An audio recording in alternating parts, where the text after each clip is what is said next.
فإذا لم أجد في كتاب الله ولا في سنة رسول الله صلى الله عليه وسلم أخذت بقول أصحابه من شئت بعد قول من شئت ثم لا أخرج عن قولهم إلى قول غيرهم فإذا انتهى الأمر إلى إبراهيم والشعبي والحسن وابن سيرين وسعيد بن المسيب وعد رجال قد اجتهدوا فليجتهدوا كما اجتهدوا کہ میں سب سے پہلے کتاب اللہ سے مسئلہ اخذ کرتا ہوں جبکہ میں اس میں پالوں، اور جب میں کوئی مسئلہ کتاب اللہ میں نہ پا سکوں تو آپ صلی اللہ علیہ وسلم کی سنت اور آپ صلی اللہ علیہ وسلم سے مروی ان صحیح حدیث سے لیتا ہوں جو سکہ راویوں کے ہاں مشہور ہو چکی ہیں، اور جب کوئی مسئلہ کتاب اللہ اور سنت رسول اللہ میں نہ پا سکوں تو آپ صلی اللہ علیہ وسلم کے صحابہ میں سے جس صحابی کا قول چاہوں لے لیتا ہوں، جس صحابی کا قول چاہوں چھوڑ دیتا ہوں۔ آگے امام صاحب فرماتے ہیں ثم لا اخرج عن قولهم الى قول غیرهم کہ میں صحابہ کرام کے فیصلے اور رائے کو چھوڑ کر کسی غیر کے فیصلے اور رائے کو اختیار نہیں کرتا، کسی غیر کی رائے کی طرف نہیں جاتا۔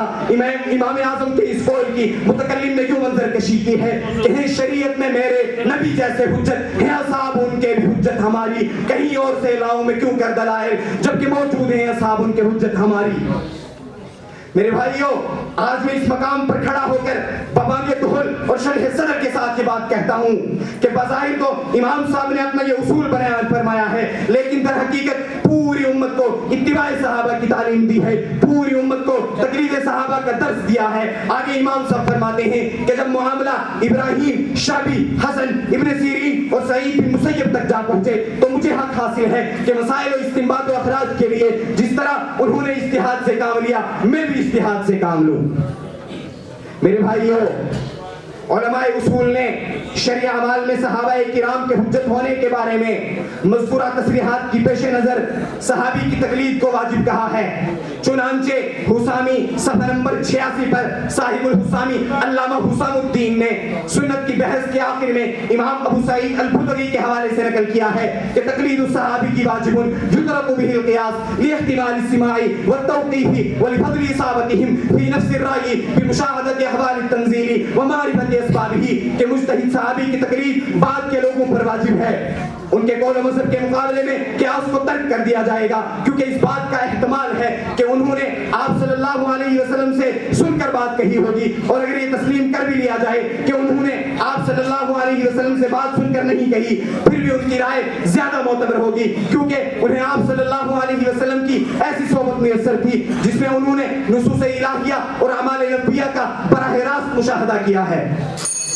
اور یہ سلسلہ صحابہ کرام کے شاگردوں کے توسط سے ائمہ مجتہدین خصوصاً ائمہ اربع امام اعظم امام مالک امام شافعی امام احمد رحمہ اللہ تعالی علیہ تک جا پہنچا۔ لہذا صرف ترجموں کو پڑھ کر یا لغت کے چند قوانین جان کر یا محض کسی کا ذہانت کی بنیاد پر قرآن و حدیث کا فیصلہ کرنا درست نہیں ہے، بلکہ یہ تو قرآن و حدیث میں تحریف اور نفسانی رائے زنی کے مترادف ہے، جو کہ صحیح گمراہی ہے۔ کسی شاعر نے کیا یہ خوب منظر کشی کی ہے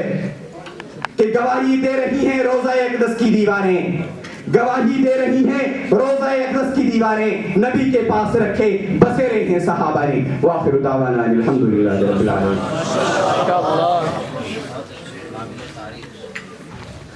ماشاءاللہ،